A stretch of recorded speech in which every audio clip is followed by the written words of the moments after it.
GEMS, the Journal of Emergency Medical Services presents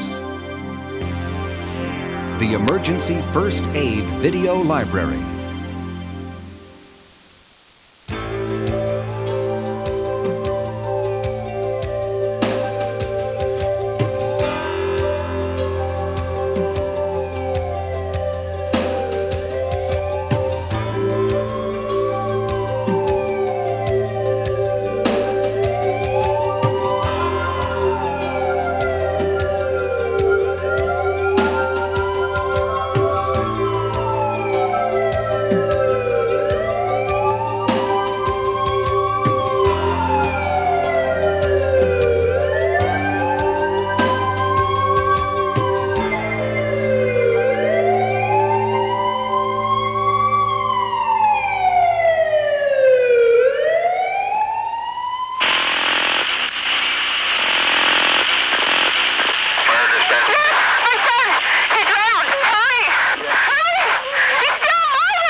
Hi, I'm David Burney, your host for the next 2-hour video presentation. Now, that moment you saw was from our television special, Till Help Arrives. In that program, we shared with you some real-life stories about people like yourselves, but people who were unprepared when a life-threatening accident struck one of their loved ones. I saw her down at the bottom of the steps, lying in a pool of blood coming out of her nose and her mouth, and she wasn't breathing. And I, there again, foolishly not knowing any better, picked her up. She could have had a broken neck or spine. Picked her up. Just the most horrible, terrible incident. I ran to the phone and called my son, who lives across the road. He came over and we rushed her to the hospital, and it's just the grace of God and the wonderful emergency room treatment, and after spending a few days in the hospital, we found out she was going to be all right. There's just no words to describe the helplessness that I felt, not knowing what to do. This video library has been prepared for you by people who work as paramedics and emergency physicians, and by professionals who study how and why people act in an emergency crisis situation. All of these professionals have felt the frustration of getting to the scene of an accident or a medical emergency with all their modern equipment, training, and technology, only to find that it's too late. A few simple but essential first aid techniques could have made all the difference between life or death, and nobody at the scene understood what to do. Now, we think these may be the most important videotapes you'll ever see. They've been prepared for you with 3 purposes in mind. 1, to provide you with simple, common sense advice that will help you give the appropriate aid and assistance in cases of sudden and unexpected illness or injury. 2, to provide educational information about the prevention of illness and injury and how to obtain emergency assistance when it's needed. 3, we want you to know that you can be the difference between life and death. Now, you've already heard Marjorie Marsh describe the frightening day when her granddaughter fell down the basement stairs. Luck was with her on that afternoon, and Amnie Shipley is a bright, healthy, very active 10-year-old girl today. But is luck really enough when we're talking about human life? If you were faced with a life or death emergency, wouldn't you rather want to know what to do? Wouldn't you rather feel confident? Well, that's what this program is all about. It's about building your confidence. Now, you don't have to be an expert to know what to do. The videotape you're watching simply gives you basic information and easy techniques for doing the right thing when faced with an emergency.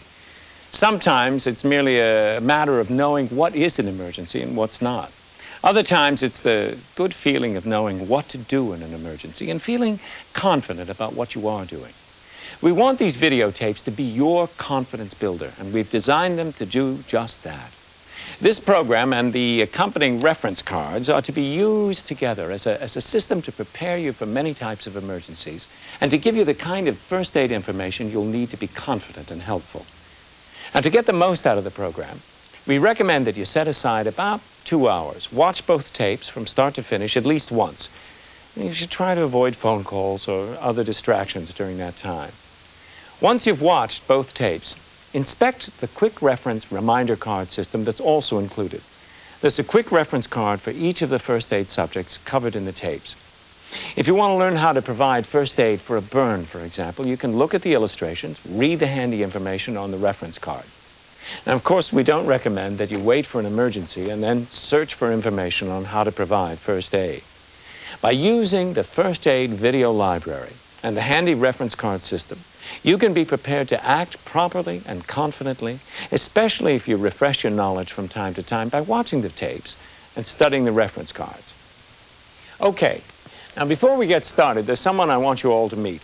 He's the publisher of the Journal of Emergency Medical Services and of Rescue Magazine, two publications dedicated to helping America's emergency medical and rescue services serve you better when you or a member of your family suffer a medical emergency or accident. Now, here's what he has to say about 911.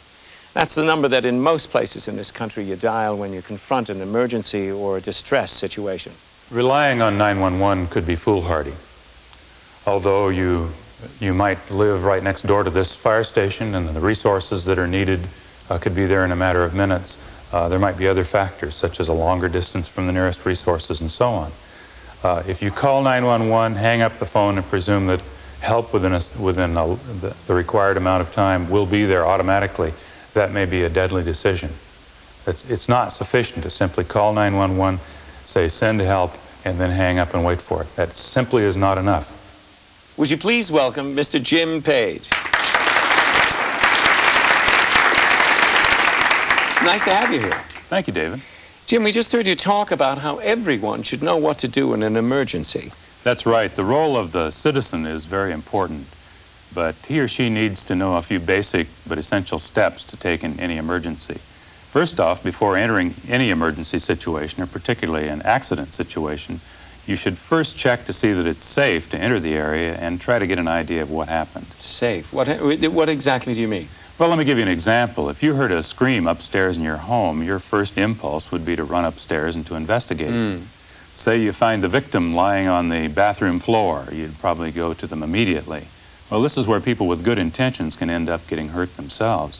So what you should try to do is establish the fact that it's safe to enter the scene of the accident, huh? Exactly. Say you ran into the bathroom and you didn't see the electric hairdryer sitting in a pool of water next to the victim. Obviously, you don't want to become a victim yourself. You've got to make sure it's safe to enter the scene before rendering any kind of first aid. Okay, so let's say that you're satisfied that it's safe. Now what? Well, there are two more steps to take in any medical emergency situation. All three steps are going to be repeated throughout this presentation. But these steps are called the ABCs. Once you see that the accident scene is safe to enter and you reach the victim, you A, open the airway. That is, you make sure that air can pass from the nose and mouth to the lungs. B is for breathing. That is, see if the victim is breathing or not. And C is for circulation. This includes checking to see if the heart is beating or if there's any severe blood loss. And finally, step 3, call your local emergency medical services system by dialing 911 or the appropriate number in your community. You know, that sounds like an awfully lot to remember for an untrained person. Well, I know it may sound a little scary, but it's really quite simple, and we'll have experts covering the 3 steps in detail throughout the presentation. Knowing these steps will make everybody on the emergency care team's job easier in helping the victims of medical emergencies or accidents. Jim, thanks very much for coming. Thank you. It's my pleasure. Okay, we've got a lot of information to get through, so why don't we get started? As Jim said, we've invited a panel of experts on first aid and emergency medical care, and they'll be taking questions from the studio audience and inviting some of them to join in the demonstrations. Now, I think it's fair to warn you that medical emergencies and traumatic injuries are never pleasant. The experts will be sharing their knowledge, their experience with you, and they're going to be talking about some things that may be frightening, or they may bring back some painful memories for some of you. But through this experience, I know you'll gain some information that can build your confidence and help you when you're confronted by an accident or a medical emergency.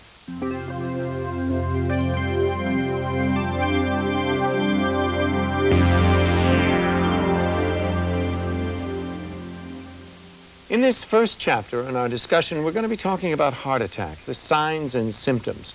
And our first guest is here to do just that. He's Baxter Larman, the Associate Director of Pre-Hospital Care at the University of California, Los Angeles Medical Center. Thank you for joining us. Thanks, David. It's a real pleasure to be here with you today. Baxter, what exactly is a heart attack?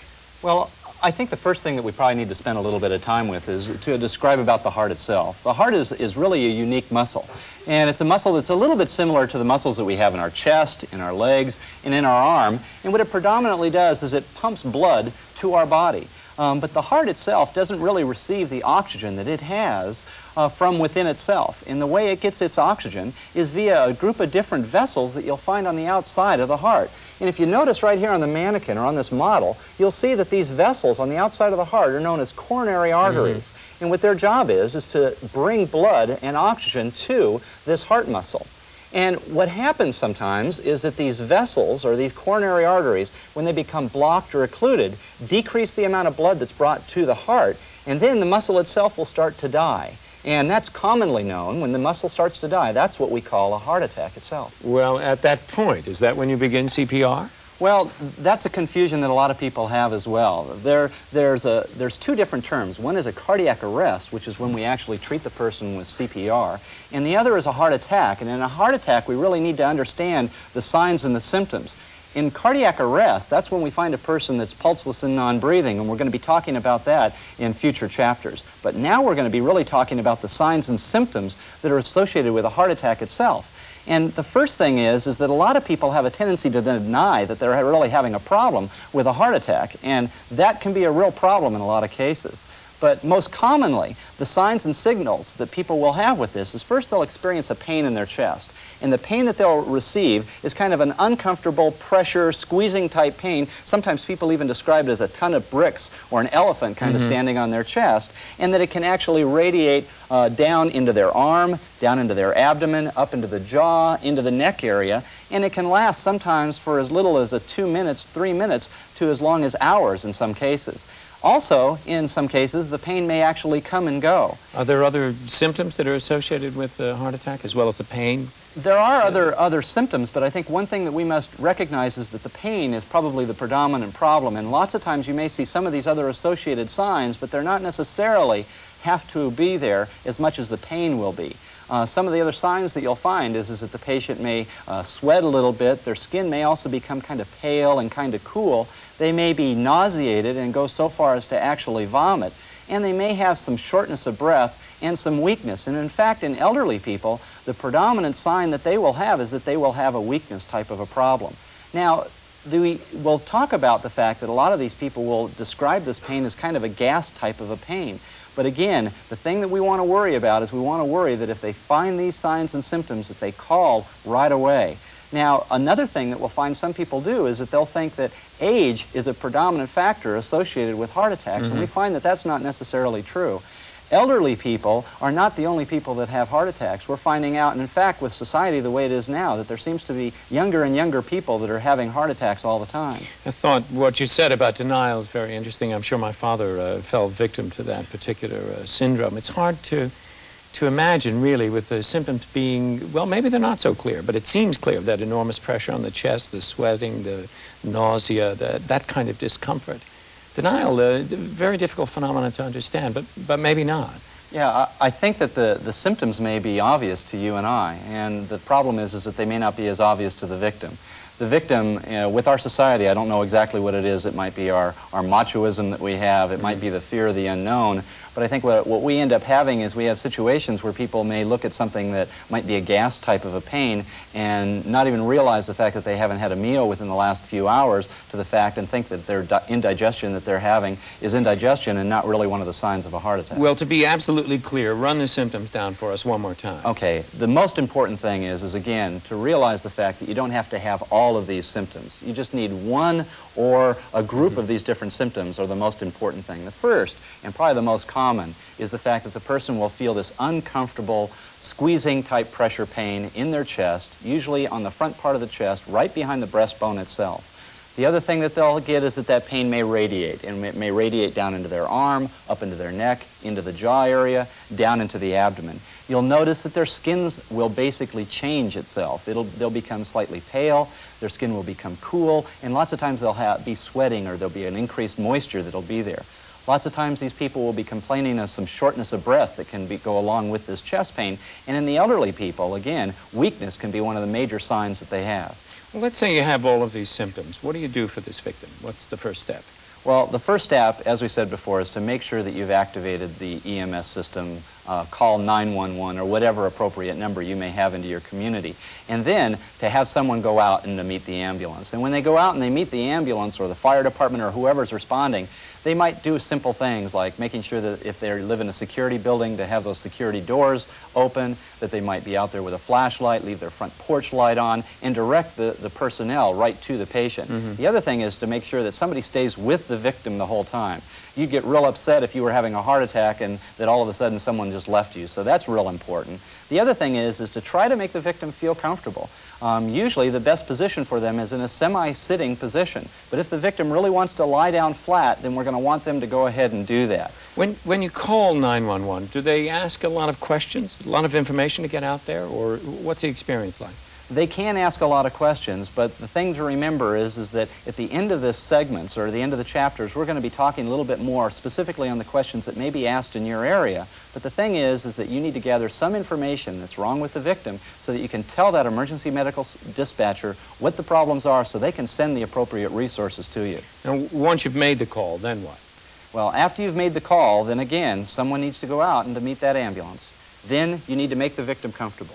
The next thing after that is to put the patient in the position that they feel most comfortable in, remove any restrictive clothing that they may have, ties, sweaters, jackets, loosened belts, simple things like pantyhose. All those things can be very important to make the patient feel a lot more comfortable. I think we have a couple of questions here from the audience. Yes, sir. Yes, I've been told that you should sit the victim down and make them comfortable before calling. Could you clarify that? That's a good question, sir. You're going to find out during the videos that there are a couple different ways to accomplish the same different maneuvers, especially when we talk about treatments. I think the most important thing to remember in this situation is that if you find someone that's having a heart attack, is to make them calm, make them comfortable, and to access the emergency medical service system as soon as possible. And remembering, the big thing is that if you have a heart attack, that your greatest chances of dying are within the first couple of hours. Thank you. Yes, right here. I heard that you can give someone nitroglycerin when they're having a heart attack. Is that true? Getting some good questions here today, David. Yes, ma'am. When you find a person's having a heart attack, nitroglycerin, first off, let's review what nitroglycerin does. Nitroglycerin, if you look back at the vessels that we talked about the heart, these coronary arteries, when they become blocked or occluded, what will end up happening is that muscle will start to die. Nitroglycerin dilates these vessels and increases the amount of blood and oxygen to that area. And the one thing to remember, though, with nitroglycerin is that we only want to give nitroglycerin to those patients that actually are prescribed nitroglycerin. We wouldn't want to give nitroglycerin, for instance, if I took nitroglycerin and my family member didn't, I wouldn't want to give them one of my nitroglycerin tablets. And it's a kind of a little technical point, but it really is a medicine that the patient should take themselves, and we can help to offer it to them and go in and get it for them. And nitroglycerin can help those patients, and it is many times prescribed by the physician for the patient to take within the first couple minutes of their pain. Right. Putting nitro aside for just a moment, what if you're sitting with a patient or you're with a patient who's experiencing a heart attack and that condition appears to be getting worse? Well, as we said, the worst problem with a heart attack can happen within the first 2 hours. And the worst case scenario could be that the person could go unconscious, they could lose their pulse and lose their respirations. And in that case, cardiopulmonary resuscitation or also CPR might be needed. And we're going to be talking about that in the next segment. Okay. Before we do that, why don't we review the signals to recognize in a heart attack? To review, Chapter 1 on heart attacks. The first step is to recognize the signals of a heart attack.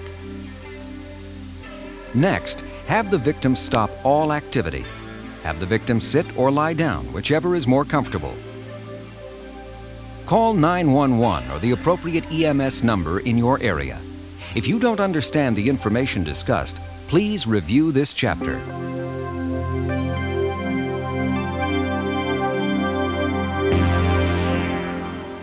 Frequently, when a heart attack worsens, the victim will suffer a condition known as cardiac arrest.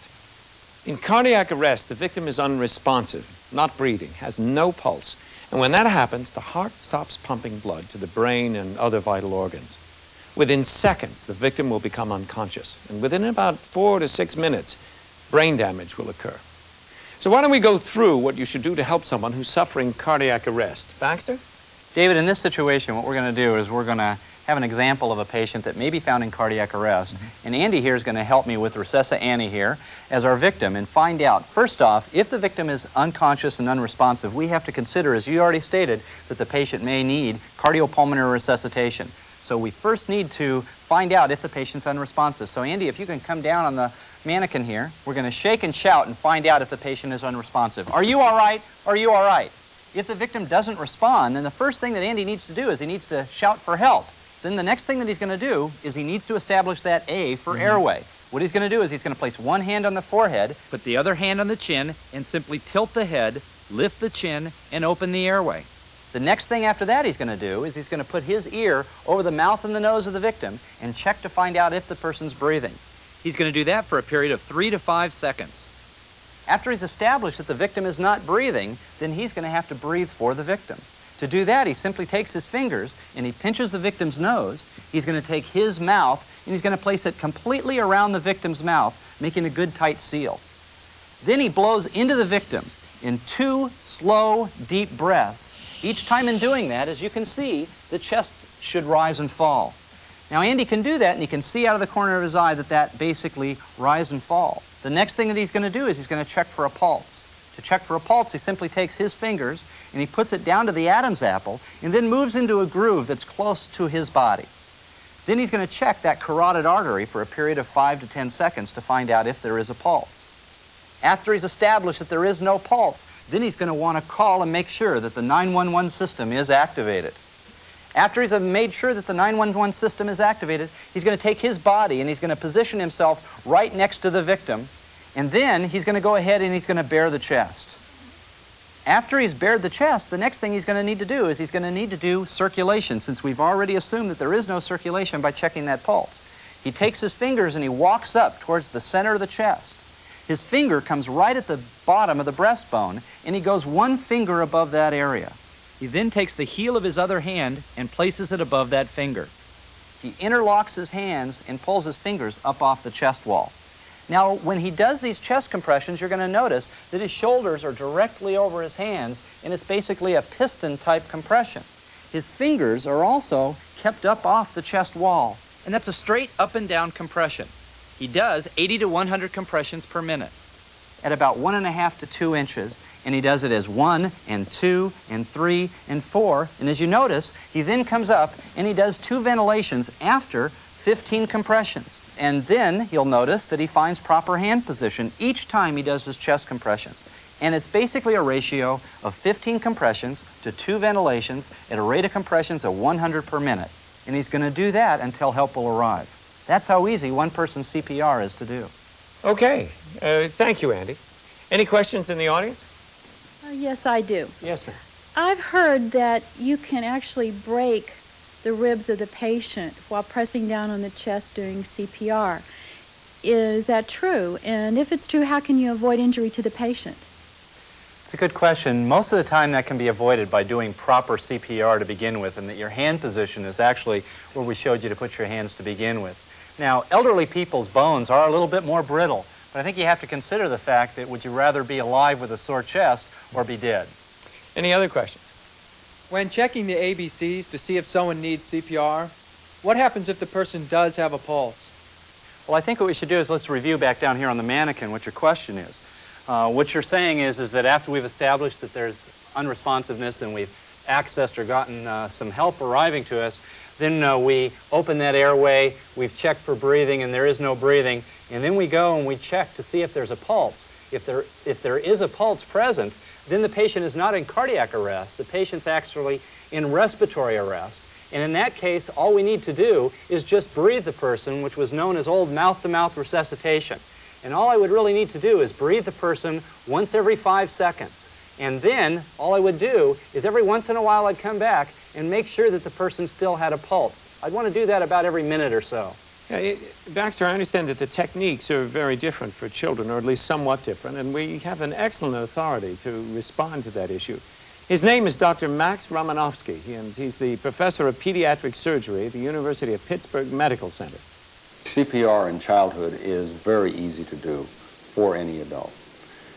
It's much easier to do in childhood than it is to do CPR on an adult. And the reason is basically the child is smaller. To do the CPR, all that one needs to do is to place the mouth over the nose and the mouth of the child and breathe in. But one thing must come before that. That is to make sure that the child's airway, or A, is clear. Once that's done, an adult can very easily do CPR on a child. Trying to start the heart is a different situation. That is also somewhat easier than in an adult. Because the child's chest is soft, it can be easily compressed so that the heart can be compressed. But most often, the only thing that needs to be done is just to breathe for the child. Surely the worst of all possible nightmares would be to find your own infant unconscious, or any infant for that matter. Baxter, what do you do? David, you're right. I mean, can you just imagine coming at home and finding your unconscious infant down on the floor in a bassinet? And what we're going to need to do is understand that there is a little bit of difference between infant and child resuscitation and adult resuscitation. And in infant resuscitation, basically that's an infant that's from 0 to 1 year of age, and then child resuscitation, which is from 1 to 8. And then we have adolescents, which are from 8 to 13, and adults, which would be after that. An adult and adolescent CPR would be done the same. But in infant resuscitation, and Andy here is going to help us demonstrate on our mannequin here, the first thing is that we need to remember that it doesn't make any difference if it's infant resuscitation, child resuscitation, or adult resuscitation. We still have the basics, and that is airway, breathing, and circulation. Okay, we're going to want to shake and shout the infant to make sure that the infant is not just sleeping and is truly unresponsive. And we come up and Andy says, "Are you all right? Are you all right?" Seems a little bit crazy, but it's something that we need to do. And then we'll go ahead and we'll call out for assistance. And after that, the next thing that we're going to do is, like the adult, we're going to open that airway. Now, the one thing you have to be careful about in the infant is that you don't want to tip the head back too far, because you can block the airway just as if it was bent forward. So we want to basically put the head in a position that we know as the sniffing position, kind of that position that you put your head in when you walk into the kitchen. You just kind of put your head back slightly. And then what we're going to do is we're going to put our ear over the mouth and the nose of the infant, and we're going to listen, look, and feel to find out if the infant's breathing. And we're going to do that for a period of 5 seconds. After that, and we've established that the infant's not breathing, the next thing that we're going to do is we're going to go ahead and put our mouth, and in this case, over the mouth and the nose of the infant, and we breathe 2 times gently. And each time, as you can see, the chest slightly rises and falls. Not as much as it did on the adult, but you can see that slightly rise. After we've done that, then the next thing that he's going to do is we're going to check for a pulse. And a pulse on an infant basically is done right between the elbow and the shoulder, and right on this artery right there, and we check with 2 to 3 fingers and check for that pulse. We're going to do that for a period of 5 to 10 seconds. If there is no pulse, then we're going to not only have to do airway, breathing, but now we need to do the chest compression, circulation. You have to call 911. You should establish that procedure right away. Exactly. Right after you've checked for the pulse. Right. That's a good point, is to make sure that 911 is activated as soon as possible. Then we need to go and we need to check for that circulation. And to find the circulation hand position, actually it's not going to be hands, it's going to be done with fingers. We're going to take an imaginary line between the nipples, and we're going to take our finger and place it in that area, and then we're going to put 2 fingers below where that imaginary line is, and then we lift up that 1 finger. The only thing that comes in contact with the chest are just these 2 fingers right on the breastbone of the infant, and we're going to compress that infant's chest about 1/2 to 1 inch. And the rate's going to be faster than on the adult. In the adult, we compressed at 100 compressions per minute. In this case, we're going to compress about 100 to 120 compressions per minute. Very fast. How do you time that? It's very fast, and you basically are going to say to yourself, 1, 2, 3, 4, 5, breathe. And the ratio is different than in an adult also. It's done at a ratio of 5 compressions to 1 puff or 1 ventilation, and then 5 compressions, 1 ventilation, 5 compressions, 1 ventilation. And each time he's doing the compressions, you'll notice that his hand stays in contact with the chest. Right. And that's how easy infant resuscitation is to do. What we would do is we would stop and check a pulse after the first minute, and then every few minutes after that. Okay, let's move on. What about the CPR on a child? What's the difference, and what do we need to do? Well, in child resuscitation, there's few differences as compared to the infant resuscitation, but we're going to review it real quick here. And again, the importance are that airway, breathing, and circulation are going to be following through just the same as it was done on the infant. Sure. And Andy, if you don't mind, first thing we're going to do is, like before, we're going to come down on the child and we're going to establish unresponsiveness. We're going to call for assistance and make sure that help is on its way. The next thing that we're going to do after that is we're going to need to establish and open that airway. So we're going to go ahead and tip that head back.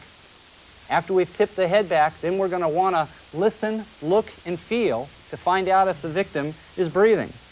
We've done that for 5 seconds, just like the adult, and the child is not breathing. So the next thing we're going to do is pinch the nose of the child, place our mouth over the mouth, and breathe the child 2 times each time, once again seeing that chest rise and fall. If it's a real small child, you still may be able to put your mouth over the mouth and the nose of the child.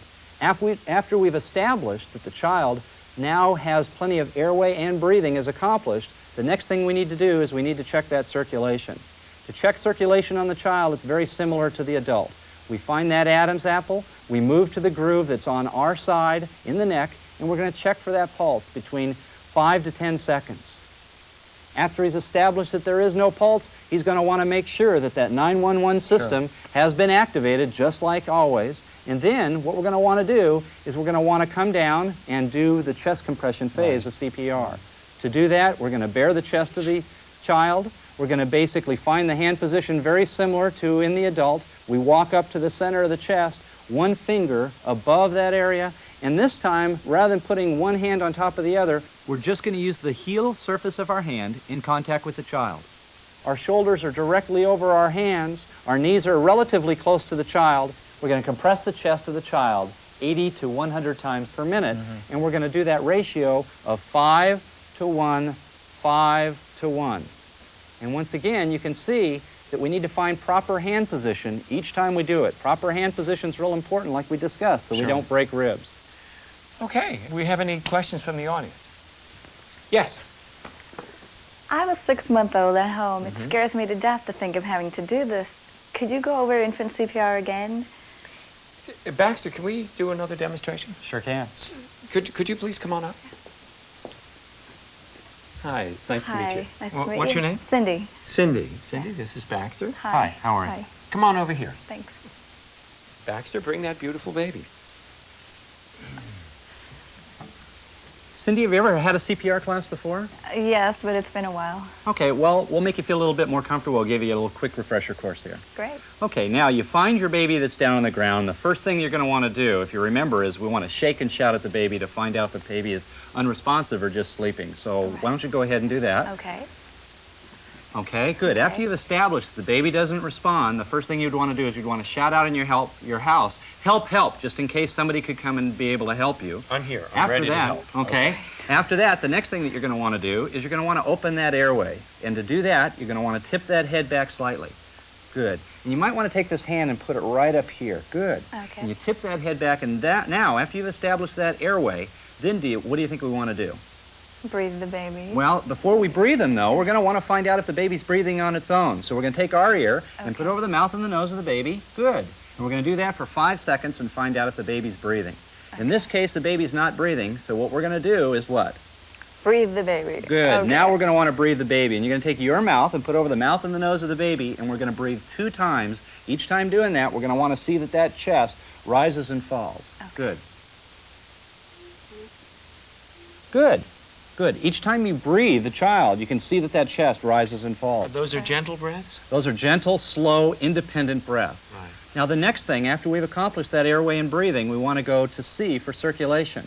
Now, to do that, we basically want to check an artery that runs between the elbow and the shoulder here, and we're going to want to check that pulse for a period of 5 to 10 seconds. So why don't we go ahead and let's take your fingers here, and 2 fingers, we want to feel that. In 5 to 10 seconds. You don't use your thumb? No, your thumb has its own inherent pulse in it. I see. And you can mistake that for the pulse that might be found in that artery. Right. So after that 5 to 10 seconds, there is no pulse. What we're going to need to do is go to the chest compression phase. Now, in this case, it's very important to find proper finger position. And what we're going to do is we're going to take an imaginary line here between the nipples, And we're going to take your index finger and basically put it right here. And then we're going to put these fingers down on top of the chest, right on the breastbone, and then this finger here lifts up. And what you're going to do is with these fingers, you're going to compress down on the chest at about a ½ inch to 1 inch, and you're going to want to compress at a rate of 100 to 120 compressions a minute. So that's a little fast. It's about like 1, 2, 3, 4, 5. And then, different than in that adult CPR, we're going to want to do 5 compressions, then 1 ventilation.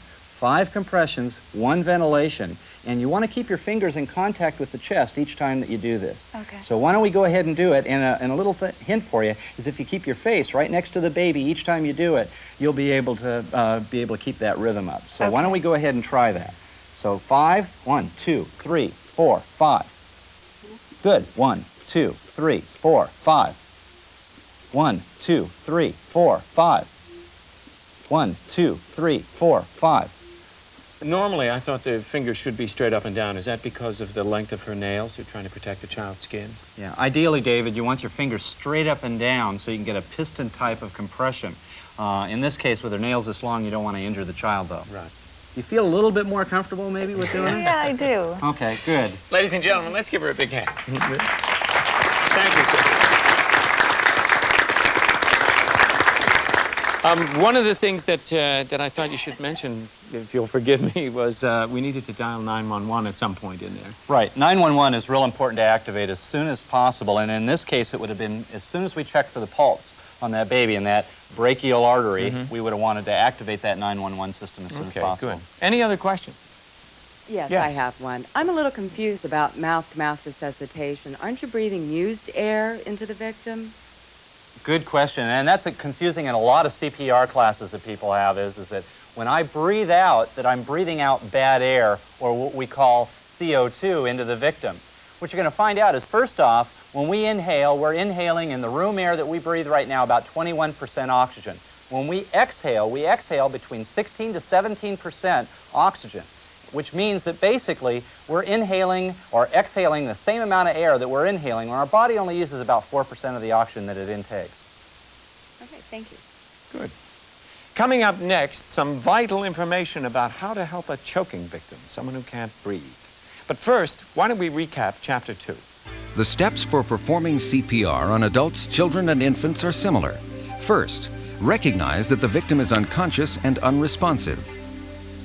Shout for help. Position the victim on his or her back. Open the victim's airway by tilting his or her head back and lifting the chin. Look, listen, and feel for breathing. If there is no breathing, give 2 full breaths. Check for a pulse for 5 to 10 seconds. See that 911 is called. If there is no pulse, locate the proper position and begin chest compressions. Recheck the pulse after 1 minute of performing CPR. Then if there is no pulse, continue CPR until help arrives. If you don't understand the information discussed, please review this chapter.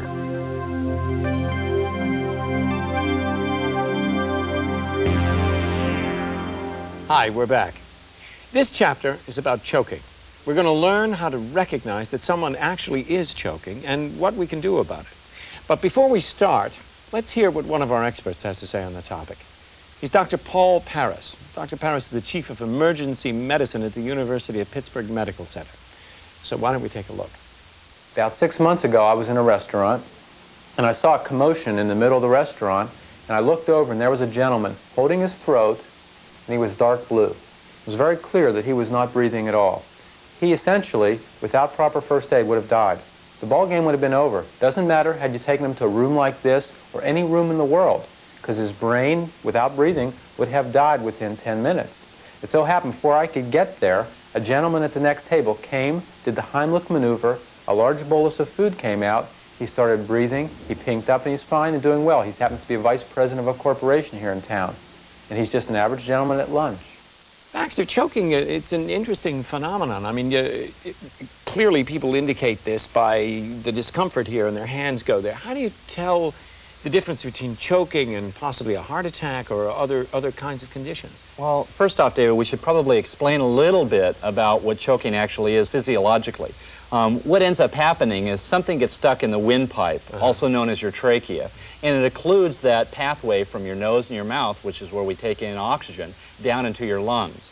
And lots of times people may use other terms other than choking. They may call it food asphyxiation, something called a cafe coronary. Cafe, as in restaurant, you mean? Just like it's a restaurant. It's interesting that years ago, many times people would be found unconscious and unresponsive in a restaurant, and people would think that they had a heart attack when actually they were choking and had a simple thing like an airway obstruction that somebody could have taken great care of. Dr. Paris mentioned the Heimlich maneuver. We've all heard about that, but talk to us about it precisely. Well, the Heimlich maneuver is a very easy procedure to be able to perform on the choking victim, and it can be done both on the conscious or the unconscious victim. And what it basically does is if you have something that's stuck in that windpipe or in that trachea, we always have reserve air that's left in our lungs. And what we're trying to accomplish is to pop out that obstruction. Drive that air up the tube. Yeah, to force it like a cork out of a bottle, or to at least bring it high enough up that we're able to breathe air around it is what we're really trying to accomplish with this. Most of the time when you try or to recognize that somebody has an airway obstruction, the person is unable to speak to you, or they'll be making kind of a crowing type of a noise. So, I'm sorry, but they're conscious, but they're not able to speak, huh? Well, in most of these cases that we're talking about right now, we're talking about a conscious person, and later on when we go into our demonstration, you'll also see that there are cases where people are unconscious and also have an airway obstruction. Okay. Can you show us how to do the Heimlich maneuver? Sure. I think that probably what we should do first is we should go over the steps of first finding out when we first come up to a person. Let's talk about the conscious person, and then we can talk about the unconscious person. Great. In coming up to the conscious person, most of the time what you'll find that the victim may be holding themselves up around their throat. We call that sometimes the universal sign of choking. You'll also notice that sometimes their appearance is kind of a bluish type of appearance, and then again they may be making a crowing type of a noise. In the unconscious person, you'll find out that after you shake and shout, you've tipped that head back that we talked about in the CPR maneuver. You listen, look, and feel to find out if that person's breathing, and then you try to breathe them. You'll find out that you're unable to get air into them. It's obstructed, yeah. That there's some kind of an obstruction. It feels a lot like a cork stuck in a bottle. And also your cheeks will get big, your eyes can kind of bulge out. You'll know that there's some type of obstruction. So there's something wrong with the ABCs. Now, if you remember back off in the very beginning, we talked about airway, breathing, and circulation. It doesn't do any good to do circulation if you haven't accomplished airway and breathing. Right. Can you tell, I would assume if it's happening in a restaurant, you have some clue about what's been going on there. Are there clues around the scene? Lots of times there can be clues, but many times there may not. I mean, it would be obvious that if there was food that was right around the person, or they had a sandwich stuck in their hand or something like that, that it might be a little bit obvious. Well, all right. So what do we do here? Right. Andy here is going to help us demonstrate on what to do in the unconscious person that we suspect has an airway obstruction. First thing that we're going to do is we're going to come up to the victim and we're going to shake and shout, "Are you all right? Are you all right?" As always, we're going to call out and see if we can get some assistance. After that, he's going to tip that head back, and he's going to listen, look, and feel for 5 seconds to find out if the victim's breathing. In this case, the victim's not breathing. He's going to pinch the nose, place his mouth around the victim's mouth, and breathe 2 times slowly. But as you can see, the chest isn't rising and falling. Now, you know, a mistake that a lot of people have is that the cause of airway obstructions is food. Well, actually, the most common cause of an airway obstruction is the tongue in the unconscious person. What's called swallowing the tongue? Yeah, but you really don't swallow your tongue. Your tongue is a muscle, and when you become unconscious, your muscle of your tongue just falls back to the back part of your throat. I see. And it's easy to be able to relieve that by simply tipping the head back, and the jaw comes forward, brings the tongue off the back part of the throat. Right. So that's what Andy's going to do here, is he repositions that head, and he's going to try to breathe the victim again. This time, though, when he tries to breathe the victim, they're still not getting air into the victim's chest. So what we have to consider is it's not the tongue, that it must be something else. And so we're going to go to that maneuver known as the Heimlich maneuver. He straddles the victim. He finds a landmark, which is the belly button, places his finger in that area, and a similar hand position as in CPR. He's going to take the heel of his hand just above that finger. He interlocks his fingers, and he's going to do a thrusting maneuver, kind of down and towards the head, 6 to 10 times. This is to drive that obstruction up the tube. Right? The idea is to force it like a cork out of a bottle, like we keep talking about. So after 6 to 10 of those Heimlich maneuvers, he's going to come up, take his thumb and place it in the victim's mouth, kind of lift up the chin, and in kind of a hook manner with his finger, if that object was right around the tongue or the teeth, it would be able to be taken out. The next thing he would do is he'd try to breathe the victim again, quickly, with 2 slow breaths. Now, again, we're unable to get out the obstruction, so we have to consider that we have to continue to do this maneuver over and over and over again until either the obstruction gets out or until help would arrive. You're being really hard on Andy here. You know? Yeah. So. Well, that's how it's an easy procedure to be able to do, and it can be life-saving in the unconscious victim. How much force should you use in this situation?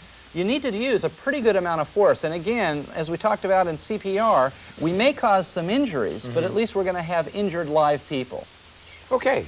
David, we need to remind our audience that, as in CPR, that this technique that we're going to be demonstrating not be done at home on a live person. Actually, what you should do is you can find hand position, but you shouldn't actually be doing the chest compressions. So it's a kind of gentle rehearsal. Right, because you can actually injure somebody by doing the techniques that we're discussing here. Okay, well, that's the unconscious victim. Now, what about the man in the restaurant, the man who's conscious, giving a universal sign of choking? Right. Well, after the universal sign of choking and you come up to the victim, if the victim is able to speak or is coughing and speaking, there's really nothing that we want to do at all. You have this protective mechanism in your body that will just be able to bring out the object itself. Coughing is a natural process. Right. In this case, though, the victim is unable to speak at all, so what we need to do is immediately go to the Heimlich maneuver. And we place ourselves behind the victim, and then what we're going to do is we reach around and we find that landmark of the belly button.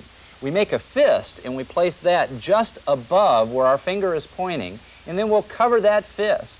And what we'll do is we'll make an inward and slightly upward thrust of our hand 6 to 10 times. Now, after we've done those 6 to 10 abdominal thrusts, or Heimlich maneuver, then we want to ask the victim if he's able to speak. And in this case, again, the victim's not able to speak, so what we're going to do is repeat this process over and over again of 6 to 10 abdominal thrusts, Heimlich maneuvers, and asking the victim if they can talk in between. We're going to do that until the object either comes out or the victim becomes unconscious. Well, let me ask you, now suppose this man in the restaurant weighs 450 pounds. Suppose he's very large. Or suppose it's a woman and she's pregnant. What do you do? Well, in the woman that's pregnant especially, we want to worry about that fetus. We don't want to cause an injury to that fetus. Right. We have a modified maneuver that's known as the chest thrust maneuver. We find the bottom of the rib cage. We walk ourselves up to the center of the chest. We find the bottom of the breastbone, and one finger above that, we place our fist. We cover our fist, and we're going to make 6 to 10 chest thrust maneuvers. Again, trying to pop that cork out of the bottle. Drive the air right up the windpipe. Right. And then, after we've done that, we're asked the victim if he can speak. He's still unable to speak, so we repeat the process over and over again. And as before, we're going to do that until the victim either goes unconscious or the object comes out of the windpipe. Let me ask you something difficult. Suppose the person, the victim, is older and is not able to get up, so he or she is in a chair. What do you do? In a chair or in a wheelchair, you just have to do a modified maneuver. And what Andy's going to show here is he reaches around, he finds proper hand position, and he does the abdominal thrust maneuver behind the chair. Now, if the victim was in a sofa or in a booth of a restaurant, what we're going to do is we just rotate the victim to the side, and we reach around, and we're going to do the modified maneuver. I see. Your worst nightmare, you're absolutely alone, and there is a huge piece of sirloin steak or a couple of pieces of broccoli stuck in your windpipe. What do you do? Well, it's real difficult. First off, you can't call for help. Absolutely not. So the next thing that you're going to have to do is try to remain as calm as you possibly can. We suggest that you try to find yourself a high-back chair, the arm of a sofa, a table, some type of a solid object that you can drop yourself upon. So you put yourself across that sofa or right. that chair? Andy here is going to demonstrate it for us. What you need to do is you need to drop yourself upon the object as hard as you can to try to force that like a cork out of the bottle. Ooh, that looks mean, but I suppose it's better than death, isn't it? It sure is. Suppose you're on a beach. Let me give you a tough one. There's no furniture to hurl yourself upon. What do you do? There is another technique that we teach, and basically what you do is you come up and you find your belly button again, same landmark, place your fist, cover your fist, and you're going to make those inward and upward thrusts until hopefully the object is expelled. Great presence of mind if you're in a panic situation. Difficult to do, yes. I see. Well, I think that what we need to do is we need to review a little bit on what the Heimlich maneuver actually does. Okay. And so you've got a model here. Yeah, with our model here, what we're going to actually do is to show that actually during the Heimlich maneuver, we have our chest compartment up here, and we have our abdominal compartment down here. We have that unique muscle right here that goes up and down called your diaphragm. and it separates both of these compartments. Why don't I be the diaphragm? Okay, and what we're trying to do here is we're placing our fist right here where the umbilicus is, or the belly button. We make this fist, and we're going to make an inward and slightly upward thrust. Good. Bringing up the diaphragm each time we do that, squeezing the reserve air that's in the lungs, and forcing out the obstruction. That seems clear. Anyone in the audience have any questions? Yes. What about the Heimlich maneuver for infants and children? That's a good question. First off, there's a difference between infant and child airway obstruction. In child airway obstruction, it's really done the exact same way as it's done on an adult, with just a little less force. In infant resuscitation, we're going to use our mannequin model here to help us demonstrate. Why don't I take a shot at this? Andy, do you have that infant? Let me move this fruit out of the way, unless you want a banana. Okay, there's the baby. Now, take me through this. Okay, David. Now, just like always, first thing we're going to do is we're going to come up and we're going to shake and shout at the infant. Are you all right? All right. Are you all right? Doesn't appear to be. Okay, so the next thing we're going to have to do is call for assistance if there's anybody around. Help. Okay, then we're going to want to take and place one hand on the forehead. Okay. Take two fingers here and tip that head back. Okay. Good. Sniffing position, right? Right, good. Okay. Then we're going to listen, look, and feel for 5 seconds. I'm looking at the chest. Okay. I don't see anything. There's no chest rise at all. So the Okay. next thing we're going to need to do is to put our mouth over the mouth and the nose of the infant. Good. Okay. No movement in the chest. The chest didn't move. Even though so we got some there. It may be the tongue again, so we're going to go ahead and reposition that head, try to breathe the infant again. Okay. Still not able to get any air. So the next thing that we're going to do is we're going to want to make sure that 911 again is coming to us. Is 911 on the way? All yes. right. Okay. And now what we're going to need to do is we're going to basically take a position of kind of sandwiching the child. We're going to want to take the child in a position like this, right? And the other hand's going to come up underneath. Okay, roll it over. Good. Support and we're the going to head. kind of stand up and drape the child over on this leg here. On this leg? Right. Oh, this is interesting. Okay. Good. All right. And now what you're going to do with your fingers back here, holding the head. Is this downward position to help with the discharge of whatever it is? Gravity, we're letting gravity help work with us now also. And using the heel of your hand, you're going to strike the infant between the shoulder blades 4 times. 1, 2, 3, 4. Good. You need to do a pretty good force, and that's real good. What's pretty good force? Like so? That's good. That's a good force. Not too hard. Not too hard. Keep the child sandwiched here. We're going to reverse and place them on the other side. On the other side? Right, okay. On the other knee. All right. And then what we're going to do is that position for CPR we're going to find here, which is basically we're going to take our hand, this hand here. Okay, I'm supporting the child by the shoulders. Right, with your bottom of your that's hand. the nipples. Right. 3 fingers, right? Lift this finger up off. Okay. Good. And then press down 4 times. 1, 2, 3, 4. Okay. Right. We're going to place the child back on the firm surface. Okay. And then what you're going to need to do is you're going to need to look in the mouth to see if you see any obstruction. Okay. Right. We're going to go ahead and we're going to tip that head back. Okay. Okay, good. You're going to place your mouth over the infant's mouth. What do you think? Do we have breath here? Yeah, good chest rise. Good. Chest rise. All right. Nice job. Thank you. You saved the baby. And good job for you, too. Baxter, thanks for being with us. I know you're going to be back a little bit later in the show. Just a note, if you do use the Heimlich maneuver, the victim should be seen by a physician, even though the blockage is cleared and he's able to breathe again. Now, although many people have successfully performed this maneuver without formal training, we strongly recommend that you enroll in a CPR course sponsored by your local Red Cross chapter or the local American Heart Association. Official CPR training courses include instruction on the Heimlich maneuver, and they'll provide you with more complete information than we can include in this videotape. So before we move on to the next chapter, why don't we review the important things that we've discussed? To review, Chapter 3 on choking. Determine that the victim is unconscious and unresponsive. Then shout for help. Position the victim on his or her back. Open the airway. Check for breathing.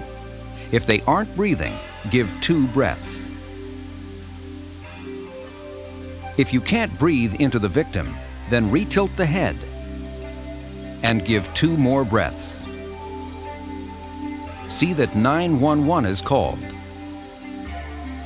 Perform the Heimlich maneuver 6 to 10 times. Open the mouth and lift the jaw, then sweep the mouth. Next, open the airway and give 2 breaths. Repeat these steps until the airway is cleared or until help arrives. For the conscious adult, ask if he or she is choking. If he or she is, position yourself behind the victim and give the Heimlich maneuver, and continue until the airway is cleared or the victim loses consciousness. Do not perform the Heimlich maneuver on a person who is coughing. For the unconscious infant, determine that the infant is unconscious and unresponsive. Then shout for help. Open the infant's airway. Look, listen, and feel for breathing. If the infant isn't breathing, give 2 slow breaths. If you are unable to breathe air into the victim, then retilt the head. And give 2 more breaths. If you are still unable to breathe air into the victim, have someone call 911. Give 4 back blows, followed by 4 chest thrusts. Look in the mouth and remove the object if seen. Then open the airway and blow 2 more breaths. Repeat the cycle until the airway is cleared or until help arrives. If you don't understand any of these procedures, please review this chapter.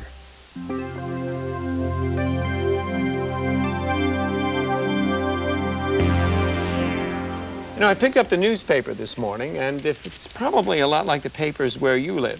Listen to these headlines. 3 hospitalized after downtown crash. Merchant may be paralyzed after fall from ladder. Store clerk critical after knife attack by would-be customer. What those headlines are referring to is something called trauma, and that's the topic of our next chapter. Joining us now to serve as an expert guide through the next few segments of the Emergency First Aid Video Library is Dr. Keith Stamler. Dr. Stamler is an emergency physician at Torrance Memorial Hospital in Torrance, California. Why don't we welcome Dr. Stamler? Thank you. Nice to have you here. Thank you. Okay, the big question. Dr. Stamler, what is trauma? Well, trauma is any kind of a serious injury which may come from a fall or a vehicular accident, a stabbing or an assault. And it's important to realize that it's one of the largest causes of death. In fact, it's the single largest cause of death in the United States in people under the age of 40. And for those who do survive, what's generally the most frequent result? Well, for those patients who are lucky enough to survive major trauma, they still may have the sequela of permanent paralysis or some other kind of severe disability. That's why we try to get all significantly injured trauma patients to a trauma center within what we call the golden hour. Oh, wait, what is that? The golden hour is a 60-minute time period which begins after the injury, during which time the first symptoms of deadly shock may set in. And in fact, we may have to transport a patient past 1 or 2 other hospitals in order to get him to the trauma center. What does that mean? Every hospital does not have a trauma center? No, that's correct. Why is that? But wouldn't it make sense to have each hospital have its own trauma center? It might seem that way, but actually a trauma center is a very specialized place with physicians and anesthesiologists there all the time. They are specially equipped to handle highly injured people, and if you had all hospitals operating to treat trauma patients, many of the skills that these surgeons and emergency physicians have to practice over and over to optimally treat serious injured patients might get diluted, and they may not have the experience that they need. Okay, that makes sense. So I guess that takes us back to first aid. It sounds like the serious trauma victim can only be helped, however, in a trauma center. No, that's not entirely true. In fact, there is a role for the citizen who has been trained in first aid dealing with a trauma victim. As you recall from the CPR instruction, the first thing to remember in first aid is the ABCs: airway, breathing, and circulation. Right. It doesn't do any good to pick up and race an injured person to a trauma center if he spent 4 or 5 minutes not breathing because of a blocked airway or perhaps in cardiac arrest with no blood flow, without doing the ABCs first. Okay, so you're the first person to enter the scene of an accident. What would you do? Yes. Hi. What I would do first is call for help. That's a good answer, but there's something you need to do even before that. Right here in the front row. Make sure it's safe to enter the scene. That's exactly right. That's very important. For example, David, if it's an auto accident, it's important to make sure that you pull your car off to the side of the freeway so that somebody else doesn't hit you while you're trying to help this other person. Sure. Nothing we hate more in emergency and trauma centers than having two people come in from an accident when there was originally only one. I can understand that. Well, what happened then? What would you do? What would I do? Me? You. Oh, come on. Check the ABCs. How about that? And they are? Airway, breathing, circulation. That's exactly right. It's important to realize that there's nothing that anybody can do, paramedics, physicians, emergency personnel, if the person has been lying at the scene of an accident with no blood flow, an obstructed airway, not breathing. You've got to take care of those things first. Sure.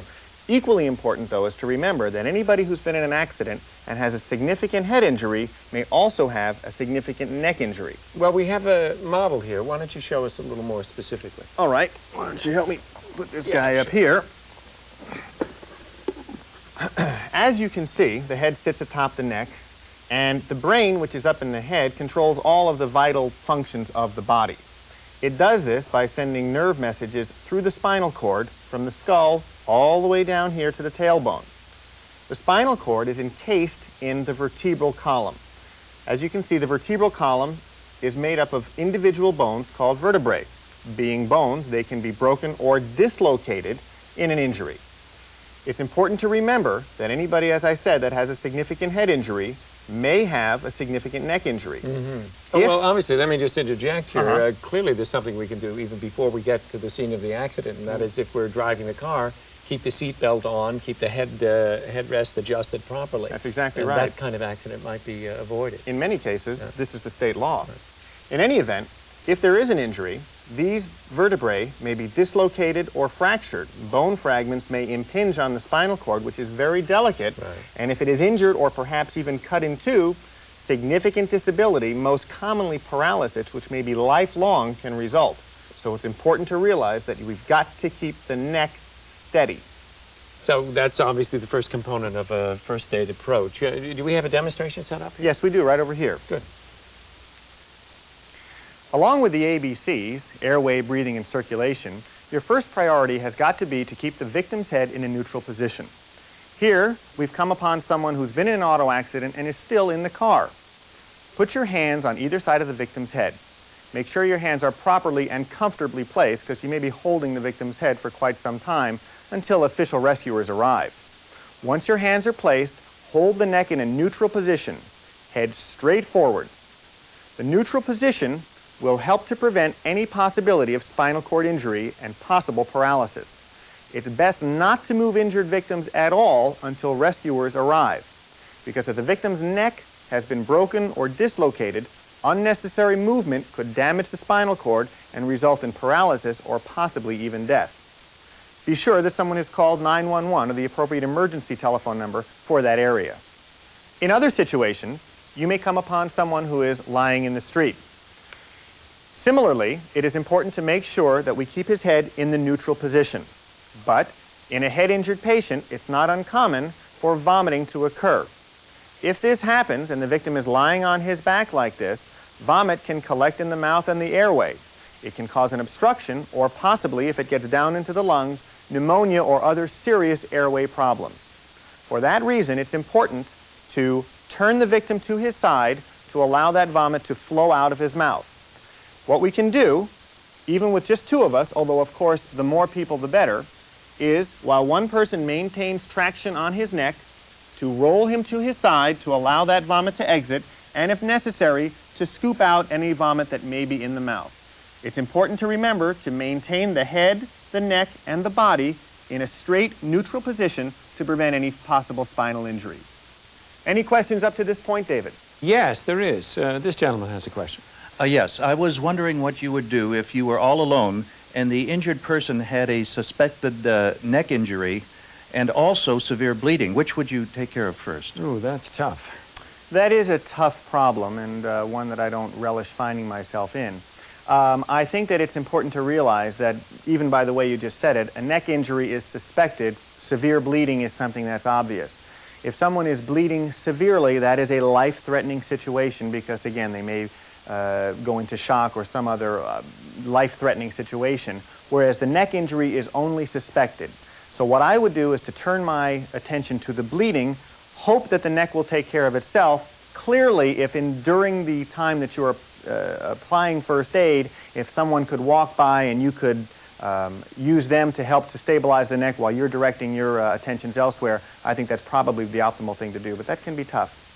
Good answer. Okay. Any other questions? Yes? Sure. You're talking about severe bleeding. What about AIDS? Good question. What about AIDS? Well, that seems to be on everybody's mind right now. I think that if you use some good common sense and try and do a few things, you will minimize your possible risk of contracting AIDS.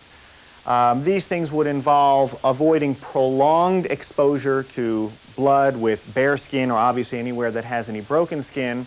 I think it's also important to try to prevent any splashing of blood into your nose, eyes, and mouth. And other than that, I don't think that there's a lot to worry about, but just a little common sense, I think, can do you well. Dr. Stamler, thank you very much. Welcome. Now, why don't we recap Chapter 4, and then we'll take a short test. To review, Chapter 4 on trauma. First, make sure that it is safe to enter the area. Then, check the victim's ABCs. That is, the victim's airway, breathing, and circulation. Call 911. Do not move the victim or allow the victim to be moved until official rescuers arrive. The following questions have been prepared for you as a means of measuring how much you have learned from Tape 1 of the Emergency First Aid Video Library. Some questions have multiple choice answers. Others are simply true or false. Choose the best answer. Question number 1. For any emergency situation, what is the first thing that you should do? A. Make sure that it is safe to enter the area before caring for the victim.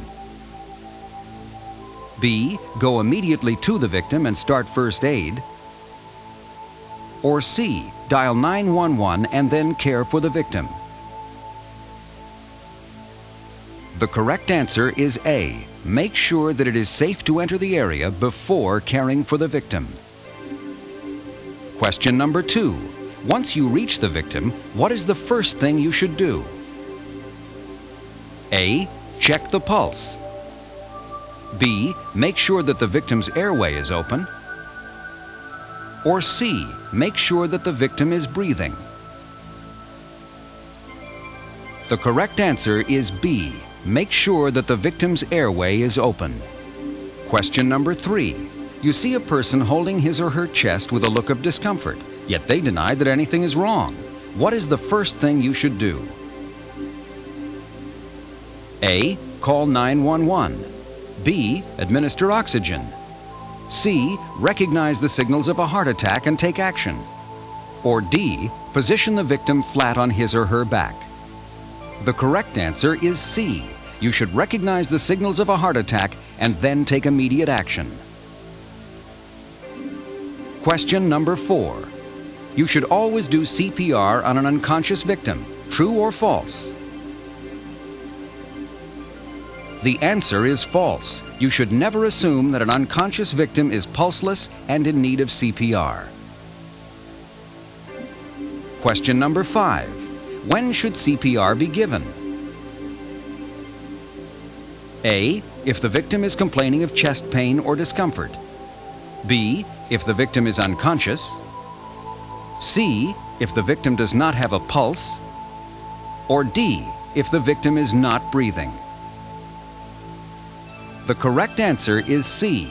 Start CPR once you have established that the victim does not have a pulse. Question number 6. While your 6-month-old infant is eating, he suddenly gets quiet and seems to be unconscious. What should you do? A. Give the Heimlich maneuver. B. Check the ABCs. C. Hold the infant upside down and gently shake him. Or D. Call 911. The correct answer is B. Check the infant's ABCs, the airway, breathing, and circulation. Question number 7. You should perform the Heimlich maneuver on a choking person who is coughing. Is this statement true or false? The statement is false. Allow the choking victim who is coughing to try and clear his or her own airway. Question number 8.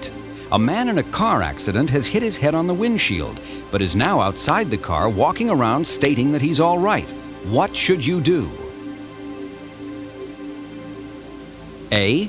Nothing. He probably is all right if he's walking around. B.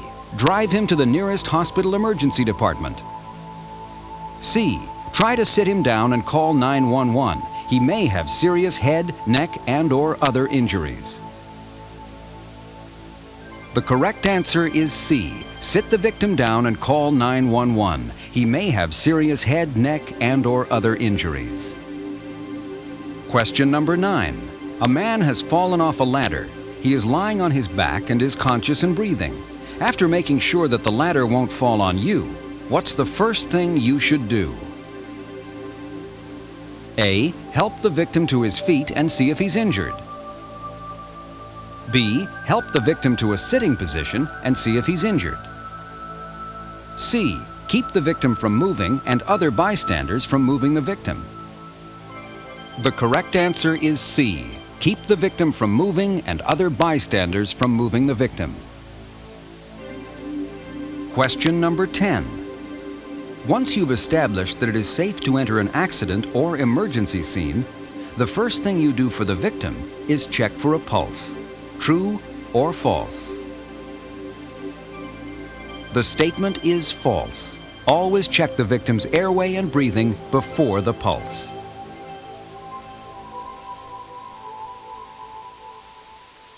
This concludes our questions for Part 1 of the Emergency First Aid Video Library.